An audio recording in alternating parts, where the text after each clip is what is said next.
No 10º painel desta Advocatus Summit Lisboa, olhamos para as cidades e, em particular, para a gestão urbanística. Para este espaço de entrevista convidamos Rui Ribeiro Lima, advogado sénior da Moraes Leitão. Mónica Silvares, editora do Eco, conduz a conversa acerca do tema que surge sobre a forma de pergunta. Licenciamento urbanístico, necessariamente uma dor de cabeça? Obrigado. Numa entrevista recente que a vereadora do Urbanismo da Câmara Municipal de Lisboa deu ao ECO, admitia que existem mais de 3.100 empreendimentos urbanísticos à espera de licenciamento. A vereadora Joana Almeida reconhecia que existe de facto um problema e que estão a ser tomadas medidas para tentar encurtar os prazos de licenciamento na principal Câmara Municipal do país. É de todo um problema exclusivo da Câmara Municipal de Lisboa, já que isto tudo se repercute um pouco por todo o território. No entanto, quer sejam os municípios que se veem em abraços com dificuldades em licenciar pequenos projetos de obra, também os promotores imobiliários há muito que pedem aquilo que é chamada uma via verde do licenciamento. Obrigado pela sua presença.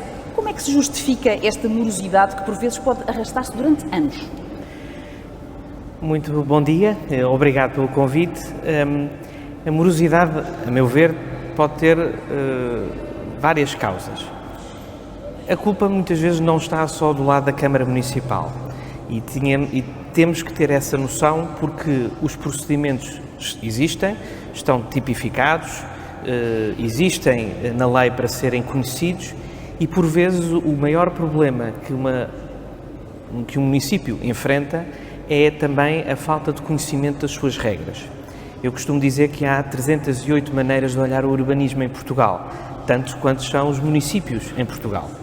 Cada município tem o seu plano diretor municipal, cada município tem o seu regulamento municipal de urbanização e conhecer estes instrumentos é meio caminho andado para o sucesso de um licenciamento.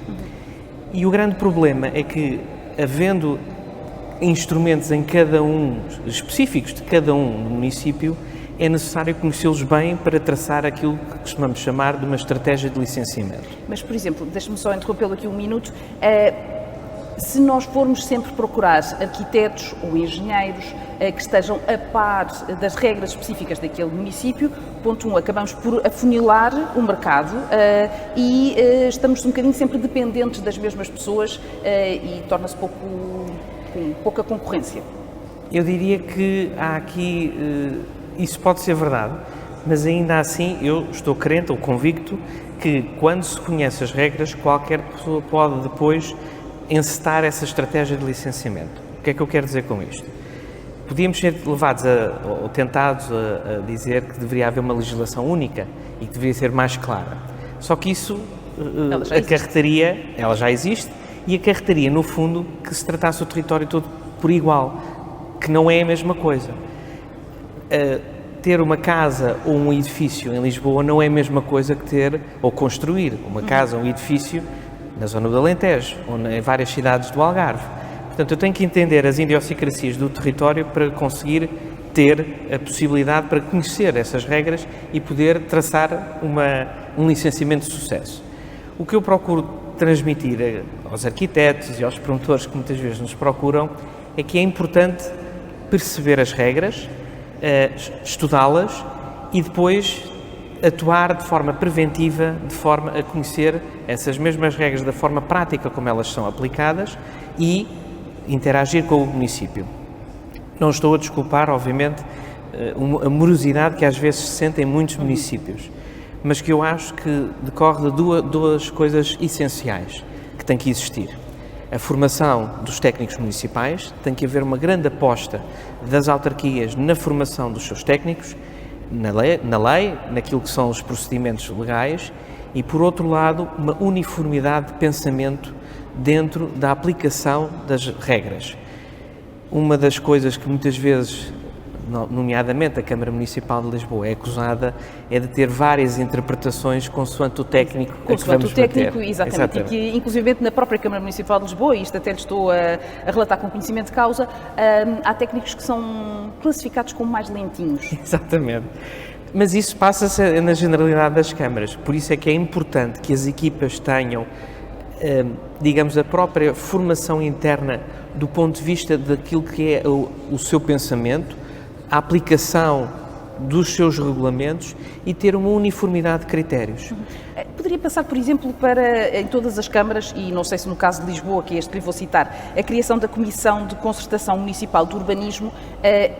Ponto 1, se esta comissão, do seu ponto de vista e do seu conhecimento, já está a dar alguns resultados, e ponto 2, se deveria ser um exemplo a replicar nos restantes municípios do país.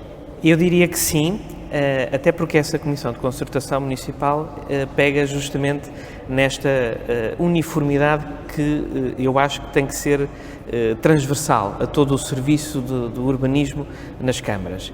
Isso é uma forma de atingir essa uniformidade de pensamento, de aplicação prática, de poder transmitir às pessoas o que é que se pretende dizer com determinada regra ou com determinada norma. Há, aliás, a Câmara Municipal de Lisboa e tem feito esse esforço no sentido de publicitar um guião, notas comentadas ao seu plano diretor municipal sobre os conceitos, que é muito importante. Tudo aquilo que contribua para previsibilidade e estabilidade na aplicação das normas é positivo. Quanto mais soubermos incrementar isso, melhor.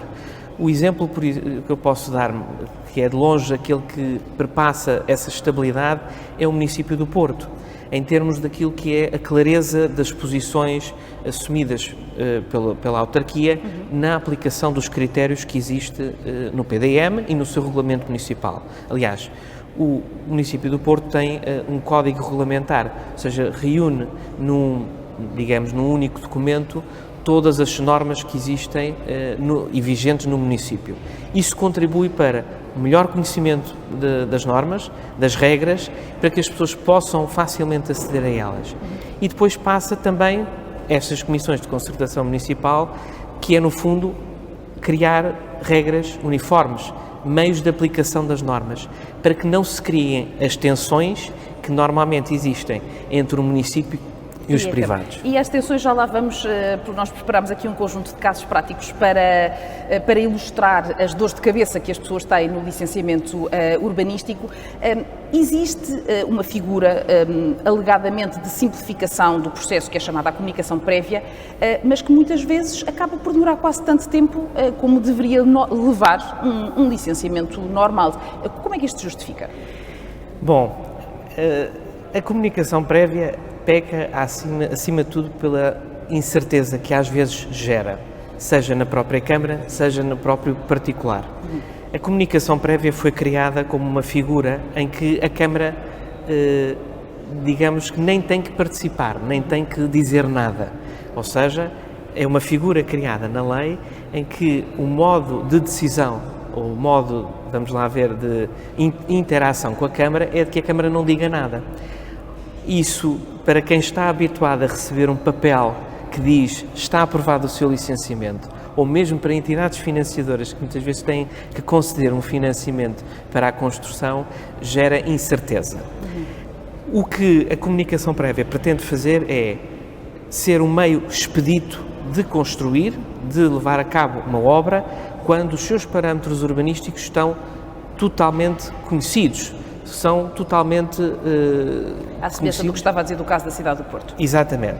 E, portanto, o que acontece é que tem que se ter a certeza, e muitas vezes isso implica, seja a intervenção dos arquitetos, seja de próprios advogados, em que, em conjunto, tenham a certeza de que os parâmetros urbanísticos estão a ser respeitados para que a comunicação prévia possa ser eficaz. Eu sou grande apologista da comunicação prévia. A questão é que, por vezes, em projetos de maior dimensão, o facto de não haver uma resposta, porque não tem que haver na Câmara Municipal, pode gerar alguma incerteza. Essa angústia. Vamos, se calhar, precisamente, passar já a um primeiro caso. Nós preparámos um vídeo com um caso do João Gonçalves, que está há 3 anos a tentar licenciar uma casa que comprou para arrendar. Vamos ver. Eu sou o João e vou tentar contar aqui em 2 minutos uma história que tem 6 anos e que ainda não acabou. Eu comprei um imóvel em 2016, um pequeno espaço que era uma antiga loja, um antigo armazém, com o objetivo de o reabilitar, estava muito degradado, e de o transformar num apartamento e depois de o colocar no mercado de arrendamento.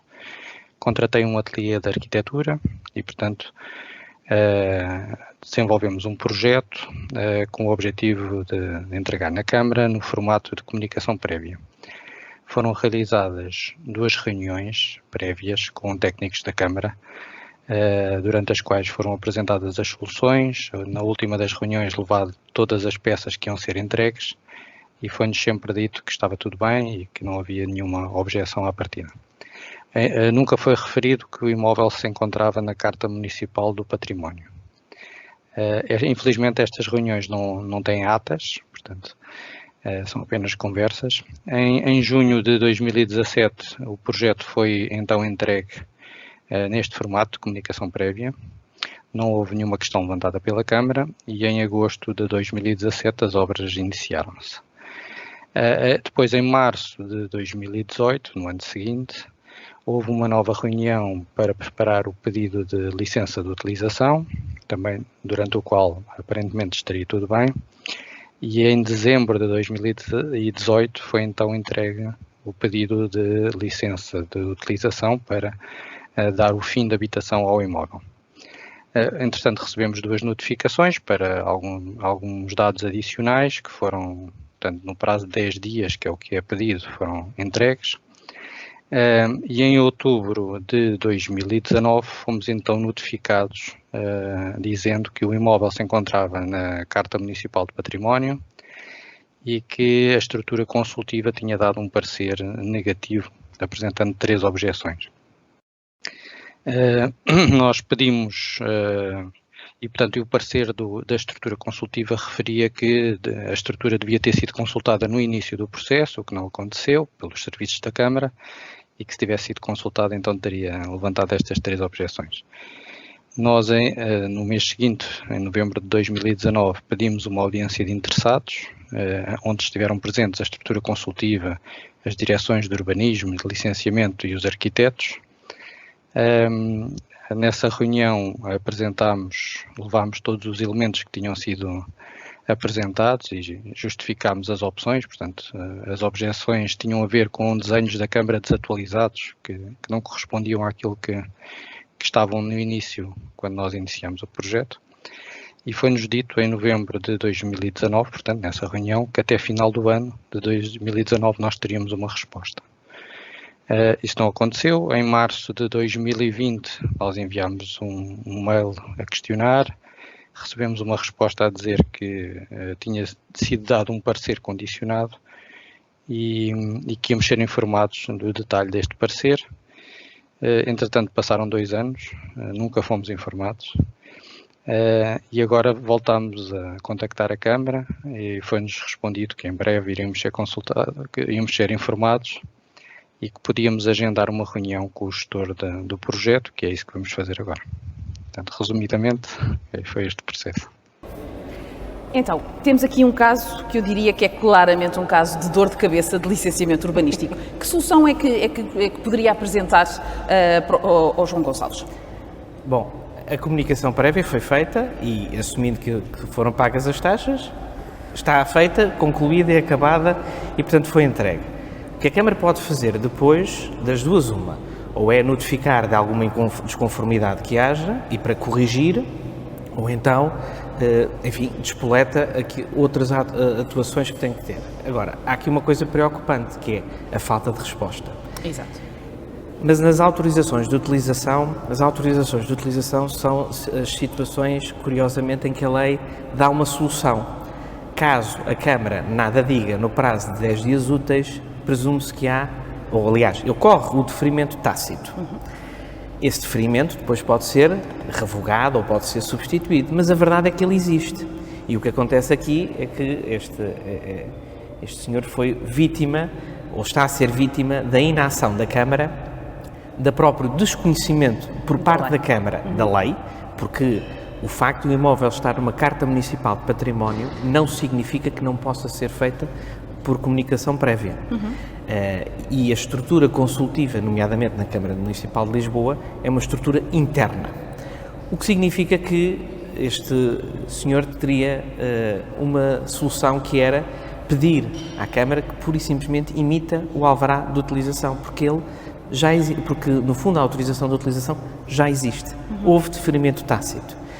E o que a Câmara tem inevitavelmente que fazer é emitir o alvará. Ou seja, na verdade, agora nesta fase o que ele está a precisar é de contratar um advogado. Exatamente. Isto para dizer apenas que, infelizmente, de facto, a inação ou a falta de resposta por parte das câmaras acontece, mas a lei tem expedientes para isso. É uma questão apenas de selecionar, mais uma vez, pôr aqui algum grau de estratégia, de saber por que caminho ir. Em algumas situações, na minha atividade profissional, o facto de não se ter resposta da Câmara, de facto, impede que as pessoas avancem. E o que eu procuro explicar e sensibilizar primeiramente a Câmara para a necessidade de resposta, porque as câmaras, tal como qualquer entidade pública, existem para servir os cidadãos e para dar resposta.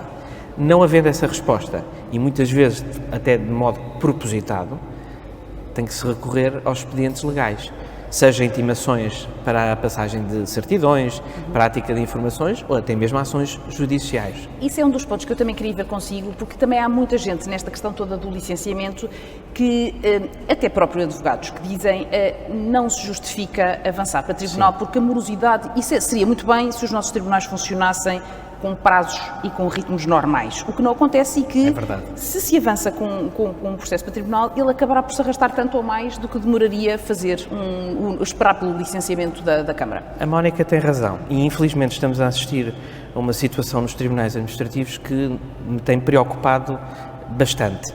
Os tribunais administrativos, infelizmente, têm estado completamente paralisados em termos das decisões. Mas, quando eu aconselho, por vezes, clientes a ir para tribunal, não é em situações em que eu tenha que colocar uma ação judicial daquelas que demora anos.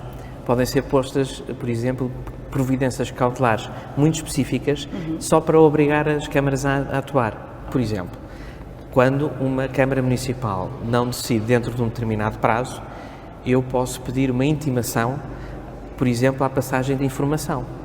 E basta muitas vezes a citação desse processo para que a Câmara, pelo menos, atenda que há um problema ali e tem que atuar. Depois há outra coisa que também é muito útil. As câmaras municipais têm reuniões públicas mensalmente e as pessoas podem se inscrever nessas reuniões públicas para endereçar a quem de direito as suas preocupações. E normalmente nestas reuniões públicas de Câmara as situações são muitas vezes desbloqueadas porque é chamada a atenção do vereador ou do presidente para esta situação e então tenta-se desbloquear porque se sabe previamente que a pessoa se inscreveu, planeia falar sobre isto e o presidente e os vereadores têm que ter uma resposta para dar. E então torna-se o foco naquela questão e pode-se desbloquear. Vamos precisamente, que fala disso, vamos agora assistir a um vídeo de Rui Rocha, que foi um município que precisamente, em desespero de causa, resolveu recorrer à reunião de Câmara de 3 de março. Para solicitar intervenção nesta Assembleia, relaciona-se com uma obra de reconstrução a efetuar na Rua Direita da Amachoeira, 16 a 16C, na zona histórica. Edifício familiar, atualmente devoluto, de 2 pisos, paredes meias com o edifício da Junta de Freguesia de Santa Clara. O pedido de licenciamento foi deferido pela Câmara através do vereador Manuel Salgado em 9 de 5 de 2019. De acordo com a notificação do município de 13 de 5 de 2019, deveria requerer a emissão do alvará até 13 de 5 de 2020, isto é, até um ano após a autorização do licenciamento. Todos os requisitos para iniciar a construção estavam preenchidos de forma a cumprir os prazos definidos pela Câmara Municipal de Lisboa, nomeadamente a escolha do construtor e pedido de empréstimo bancário.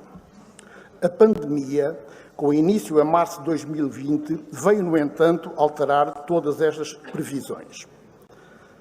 Não só o construtor inicialmente contactado se recusou a dar início aos trabalhos conforme proposta apresentada, como todos os outros que posteriormente contactei o recusaram fazer e, desse modo, não pude cumprir o calendário imposto pela Câmara, isto é, não pude solicitar o alvará até 13 de maio de 2020.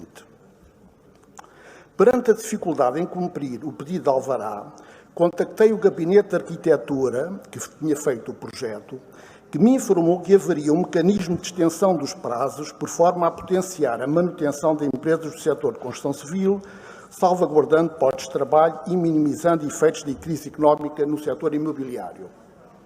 Ainda de acordo com o Gabinete de Arquitetura, o prazo para requerer a emissão do alvará de obras ainda se encontrava então em vigor, sendo prorrogável por mais um ano, isto é, até 13 de 5 de 2021. Informação esta enviada por e-mail à DMU em 27 de janeiro de 2021. Em 21 de abril de 2021, entreguei o pedido de renovação do licenciamento da obra na CML em Entre Campos.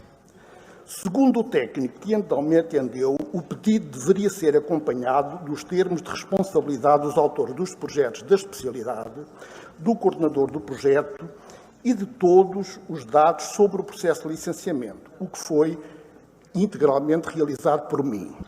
Bem, o que acontece é o seguinte: o município, depois de tudo isto, informou-me que teria de fazer um novo projeto porque aquele teria caducado, porque teria havido uma nova legislação. O que é estranho, porque na área metropolitana de Lisboa, exatamente com a mesma legislação, estão projetos em curso da empresa de arquitetura. Isto é, eu tive que recorrer aos advogados que apoiaram a continuação de projetos e fiz um requerimento com esse parceiro jurídico enviado ao Sr. Presidente da Câmara de Lisboa, em 23 de março, do qual eu aguardo resposta. Sr. Rui Rocha tem mesmo concluído. Ok. Estamos aqui perante mais um caso de dificuldades de licenciamento e, neste caso, já com o envolvimento de advogados, que aparentemente também não foi suficiente para desbloquear o processo. Infelizmente, e isto é uma situação um bocadinho caricata, porque o senhor neste momento já tinha a licença de construção. Faltava o alvará, que é no fundo o título que lhe permite começar a obra. Acontece é que a pandemia que se meteu pelo meio veio gerar alguma confusão em relação aos prazos. A verdade é que os prazos foram alargados e este prazo em particular para pedir a emissão do alvará foi de facto alargado. O que parece é que não houve uma informação fidedigna transmitida ao senhor de que esse prazo teria sido alargado. Mas, tendo o projeto de licenciamento sido aprovado, deferido, não havia que falar em mudança de legislação, porque na verdade, quando o licenciamento foi concedido, a legislação era aquela que se aplicava na altura e, portanto, não havia que aplicar legislação posterior que tenha sido aprovada. Claramente aqui o que aconteceu foi, enfim, alguma incerteza e até diria alguma ignorância por parte dos serviços municipais no sentido quer da aplicação do prazo alargado da pandemia, quer na questão de qual a legislação aplicava. E aqui, de facto, era importante um acompanhamento jurídico das duas partes, não só do senhor, mas também da própria Câmara Municipal, porque o que acontece, por muito boa vontade que os técnicos municipais tenham, a aplicação das regras, regulamentos municipais e legislação exige que haja uma intervenção também da área jurídica dos municípios. E a verdade é que muitas vezes isso não acontece. Daí eu ter falado há bocadinho na necessidade imensa de formação. Mas a este senhor foi dito que ele teria que renovar o pedido de licenciamento. Eu tenho muitas dúvidas que tenha havido uma declaração de caducidade. O que acontece é que passa o prazo e, seja de execução das obras, ou seja, o prazo para pedir o alvará, e aquilo que a Câmara automaticamente, os técnicos entendem, é que caducou. Isso não é bem assim. Tem que haver uma declaração formal de caducidade e para que haja essa declaração formal de caducidade tem que inclusivamente haver uma notificação ao proprietário ou à pessoa que pediu a licença de que a Câmara pretende declarar a caducidade. E, portanto, esta situação é uma situação que começou com uma dúvida e de repente se alastrou. Aquilo que eu costumo dizer, de facto, é a necessidade de um acompanhamento jurídico quando são obras de alguma dimensão, para que, em conjunto, nunca isoladamente, arquitetos, engenheiros e advogados possam, enfim, traçar qual é o caminho, para que se possa também dar contas e instruir a Câmara Municipal de que aquilo que está a fazer não está a fazer corretamente. É do meu entendimento, ao longo desta nossa conversa, referiu por diversas vezes que o problema está na formação, ou seja, nos recursos humanos. Estamos aqui perante um problema só de inadequação de quem está à frente dos processos, que não está na posse das informações que deve, ou também na ausência do número de pessoas necessário para despachar o número de processos que estão em mãos? No caso específico de Lisboa, eu diria que nitidamente há uma falta de recursos humanos. Sim, mas Lisboa é claramente também a Câmara Municipal do país que tem este problema de forma mais assim. Ele repercute-se também noutros municípios, porque de facto o que diria a partir de 2014, que quando começaram a existir benefícios fiscais, por exemplo, para a reabilitação, houve de facto uma grande onda de reabilitação urbana que ainda hoje se mantém e que ainda bem e que é bom e que é importante que assim aconteça. E isso veio motivar a entrada de vários processos, muitas vezes muitos processos para câmaras pequenas que não tinham recursos adequados, e isso de facto tem pesado muito no atraso dos licenciamentos. Eu diria que é uma conjugação das duas coisas. Há de facto falta de recursos humanos e há uma necessidade premente e contínua de formação, porque não basta apenas fazer uma formação quando sai uma nova legislação. É necessária uma formação contínua, porque os problemas do urbanismo são de facto complexos e as vicissitudes e as alterações de circunstâncias que podem ocorrer num dado processo são muito importantes, que podem ditar desfechos diferentes, e se eu não tiver capacidade para tomar uma decisão e para auxiliar à tomada de decisão, posso estar a tomar uma decisão errada. Falou precisamente aqui de um ponto bastante interessante, que é o da reabilitação. Todos nós sabemos, sobretudo em grandes cidades como Lisboa e Porto, houve um fenómeno imenso de reabilitação dos centros, que tornou as cidades bastante mais agradáveis, muito devido ao fenómeno do alojamento local. Agora, também, decorrente da pandemia, muitas dessas casas estão a ser transformadas em arrendamento permanente. E o que acontece é que muitas vezes é preciso fazer ali uns ajustes, umas obras, e quando as pessoas são confrontadas com a necessidade dessas pequenas obras, há verdadeiros stresses de licenciamento, porque de repente na reabilitação anterior que foi feita se cometeram erros gigantes e que depois tornam o processo de licenciamento ainda mais complicado. Como é que isso pode ser ultrapassado? Terá que ser necessariamente, forçosamente, através de um aumento da fiscalização posterior aos processos de licenciamento? Eu diria que sim, mas condimentado com a seguinte perspectiva. Quando nós estamos a atuar sobre construções antigas, temos que ter uma clareza sobre o que é que existe concretamente, porque em Lisboa, especificamente, nas áreas históricas, eu não posso fazer a reabilitação sem ter presente o tipo de construção que foi feita na altura. E qualquer alteração, por muito pequena que seja, muitas vezes é uma alteração estrutural, porque o tipo de construção que havia em 1950 ou até mesmo anterior é um tipo de construção que não resiste a estas alterações, ainda que mínimas. Portanto, eu diria que a reabilitação, de facto, é uma situação desejável, boa, mas tem que se ter cuidado nessa reabilitação. E é curioso que a legislação deu esse mote. Em 2014 saiu uma legislação específica para isentar de uma série de disposições do Regulamento Geral de Edificações Urbanas e de outras disposições mais técnicas nas situações de reabilitação. E em 2019 passou-se para um paradigma diferente, em que se passou a poder isentar, a continuar a isentar, mas com determinados cuidados, com relatórios sísmicos, com a necessidade de fazer aferições mais cuidadas, e portanto não se bastou apenas com a dispensa, porque anteriormente era isto que se pretendia para se poder reabilitar, Mas hoje em dia que a pujança de reabilitação já está numa fase mais madura, diria eu, então não é só dispensa, é dispensa, mas com relatórios, com fiscalizações, com aferições do estado de conservação dos imóveis. E penso que essa é, de facto... Será o segredo.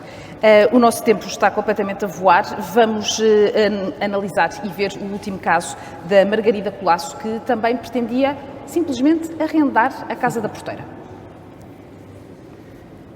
Uma pergunta. Porquê é que num condomínio que tem uma casa dita habitação da porteira, de forma a poder legalmente fazer o arrendamento a uma terceira pessoa, vai ter que recolher uma autorização especial da Câmara, fazer um processo de alteração da licença de habitação do prédio, com todos os custos, morosidade, papelada, etc, etc, etc. Será que a habitação da porteira, que é o que consta na própria licença de utilização, habitação, diga-se, é diferente da habitação das outras pessoas que têm frações autónomas? As regras construtivas de edificação são diferentes ou são todas iguais? E no fundo, tanto faz quem é que vive naqueles fogos. A profissão não interessa. De qualquer maneira, pergunta-se, então vamos ter que alterar a licença de utilização apenas para cortar a palavra porteira, porque a habitação já lá está e vai continuar. É estranho. De facto, do ponto de vista urbanístico, já não construtivo, uma vez que neste caso não existem razões nenhumas, a construção é toda da mesma maneira, do ponto de vista urbanístico a razão que havia para abrir as casas da porteira está perfeitamente ultrapassada e hoje as câmaras não precisam, ou, aliás, autorizam que efetivamente as casas da porteira o não sejam para esse efeito, bastante tão só que o condomínio delibere uma maioria qualificada que não o quer, e efetivamente esteja assegurada a limpeza, que era a razão de ser da existência da Casa das Porteiras. Então, para que um procedimento tão complexo, tão cheio de documentação, com autorizações, certificações sobre águas, eletricidades e outras coisas que estavam em funcionamento e continuam em funcionamento, e muito tempo para resolver a situação? Porque é que não há um procedimento muito simplificado, muito claro, muito preciso, muito uniforme para todas as câmaras, nestes casos concretos, em que não há obras, não há nada, está tudo como estava de antes, não houve uma modificação, a porteira foi-se embora e queremos lá meter um inquilino, tão simples quanto isso. Como é que se faz? Como é que se faz? As designadas casas da porteira têm sido, de facto, um poço de problemas, de dores de cabeça, que é o mote da nossa conversa. Sim, mas, como eu digo, tudo tem solução. Muitas das vezes, estas casas das porteiras eram espaços comuns, que foram adaptados e que depois se deu esse uso, chamando alguém para tomar conta do prédio e para tomar conta das limpezas e tudo mais em relação àquele prédio. O que acontece é que esta situação em particular pode ter aqui algumas ramificações, porque das duas uma, ou o prédio tem em si mesmo uma licença de habitação, e aí eu tenderia a concordar com E tem licença de habitação, o problema para é mesmo... Mas para as frações, é que muitas das vezes as licenças de utilização dizem para que frações é que são emitidas. E isto leva à necessidade de terem atenção que tipo de frações é que nós estamos a falar. Ou seja, já não é uma licença de utilização para todo o prédio, mas para as frações. E aí eu tenho se é um espaço comum, eu tenho que criar, de facto, uma licença de utilização, uma autorização de utilização específica. Para aqueles espaços comuns, porque os espaços comuns normalmente têm uma atividade que lhes está adstrita, e a da Casa da Porteira sendo uma parte comum. Como dizia, o nosso tempo está literalmente a voar e eu deixava-lhe aqui uma última pergunta. Como é que uma pessoa pode licenciar a sua Câmara de forma tranquila? Desculpa, a sua casa ou a sua obra de forma tranquila? Eu diria que é estudando claramente, antes de fazer qualquer coisa, qual é que deve ser o caminho das pedras, falar com um arquiteto, se possível também ter um apoio jurídico para navegar na legislação municipal, que é muito relevante para perceber claramente se aquela pretensão tem ou não tem enquadramento na legislação, e a valência destas pessoas pode ser determinante para traçar uma estratégia de licenciamento. Conhecendo as regras, é possível licenciar. Rui Ribeiro Lima, muitíssimo obrigado pela sua disponibilidade e pelos seus esclarecimentos. Obrigado, eu.